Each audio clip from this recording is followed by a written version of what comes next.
Des dizaines de terroristes tués à Alep, Idlib et Daraa.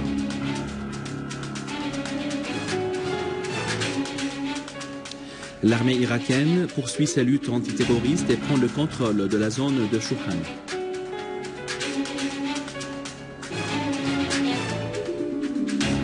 Une troisième intifada est prévue. Les chasseurs de l'occupant mènent des raids sur Gaza.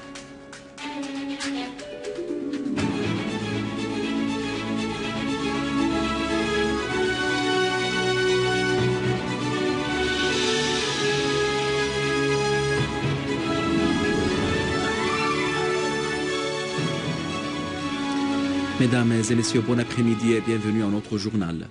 Le vice-ministre des Affaires étrangères Faisal Meqdad a reçu aujourd'hui Sigrid Kaag, coordinatrice spéciale de la mission conjointe ONU-OIAC pour la destruction des armes chimiques en Syrie.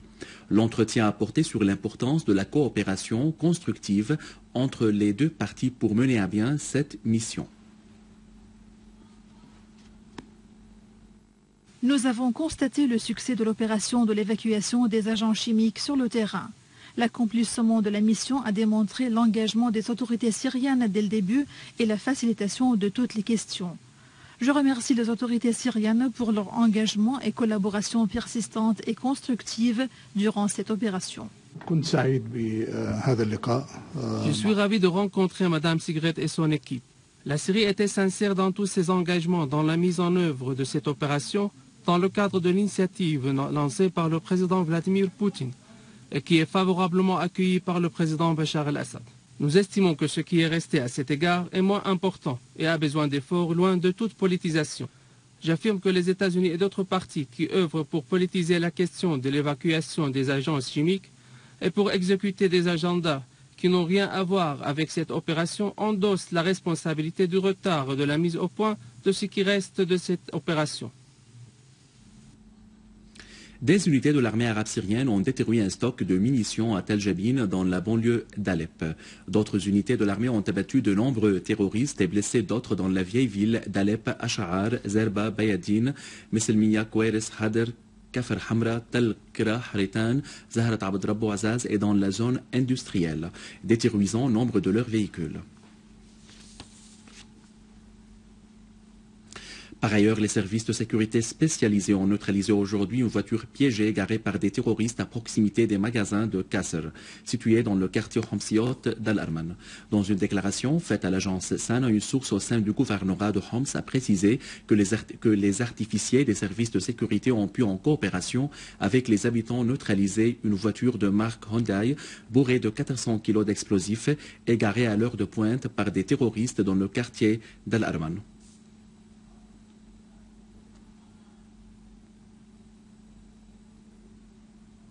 Dans la banlieue d'Idlib, des unités de l'armée arabe syrienne ont neutralisé plusieurs terroristes qui appartenaient à des nationalités étrangères à la périphérie du village de Shenan au mont de Zawiya.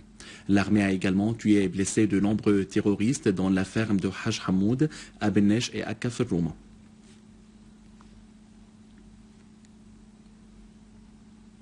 Dans la banlieue de Daraa, des unités de l'armée arabe syrienne ont visé des rassemblements des terroristes sur l'axe de Semlin et Zemlin et dans la localité d'Atman, détruisant un véhicule avec les terroristes à bord.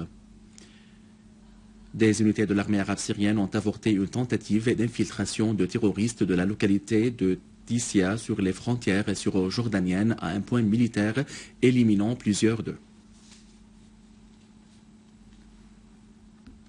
Les forces d'occupation israéliennes ne cessent de fournir des aides logistiques aux terroristes relevant du réseau Al-Qaïda qui font des actes terroristes au sud de la Syrie.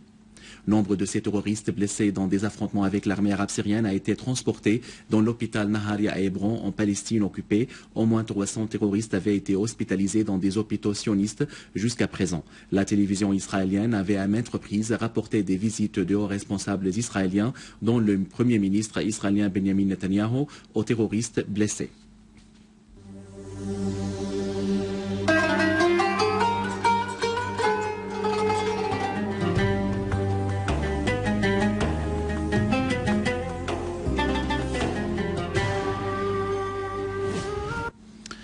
L'Iran a réaffirmé que la crise en Syrie et en Irak ainsi que l'extension du terrorisme dans ces deux pays étaient dues aux politiques erronées de certains pays régionaux et internationaux. La position de l'Iran a été exprimée par le ministre iranien adjoint des Affaires étrangères pour les affaires arabes et africaines, Hossein Amir Abdullahian, lors de son entretien avec le ministre irlandais adjoint des Affaires étrangères, Barry Robinson. Abdullahian a clarifié que les politiques de certains pays avaient nui à la sécurité de la région et du monde. Il a souligné la nécessité de prendre des mesures sérieuses pour lutter contre le terrorisme. Robinson a pour sa part affirmé le soutien de l'Irlande à la solution politique de la crise en Syrie, faisant noter que la politique de l'Union européenne devait être basée sur une lutte sérieuse contre le terrorisme et l'extrémisme. En Irak, l'armée irakienne a purifié la zone de Chouhani dans la localité de Mansouria au nord-est de Barkouba des terroristes de l'État islamique en Irak et au Levant. A noter que l'armée irakienne avait détruit un camp de terroristes à Mossoul et nombre de véhicules avec les terroristes à bord sur la route de Kirkouk-Tikrit. En Palestine occupée, les autorités israéliennes poursuivent leur agression contre la Cisjordanie et Gaza pour la 3e semaine consécutive. Aujourd'hui, à l'aube, des raids israéliens ont visé Beth Lahia et une autre région au nord-ouest de la bande de Gaza. 10 Palestiniens, dont une vieille femme et 3 filles, ont été blessés dans ce bombardement israélien qui a également atteint l'est de Beit Hanoun. D'autre part, le président palestinien Mahmoud Abbas a condamné le crime commis hier par des colons extrémistes qui avaient le feu dans le corps qui avait fait le feu dans le corps du jeune palestinien Mohamed Hossein Abou Khdeir dans le village Shafat à Al-Quds occupé. Ce crime lâche prouve l'atrocité de ces gangs qui ne respectent aucun des normes humanitaires, a dit Abbas. De même, le secrétaire général de l'ONU Ban Ki-moon a condamné ce crime appelant à ce que les autres soient traduits en justice. À la fin de ce journal, je vous rappelle les principaux titres. Des dizaines de terroristes tués à Alep, Idlib et Daraa.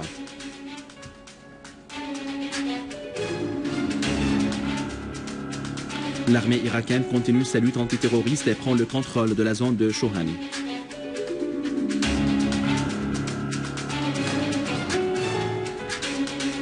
Une 3e intifada est prévue. Les chasseurs de l'occupant mènent des raids sur Gaza.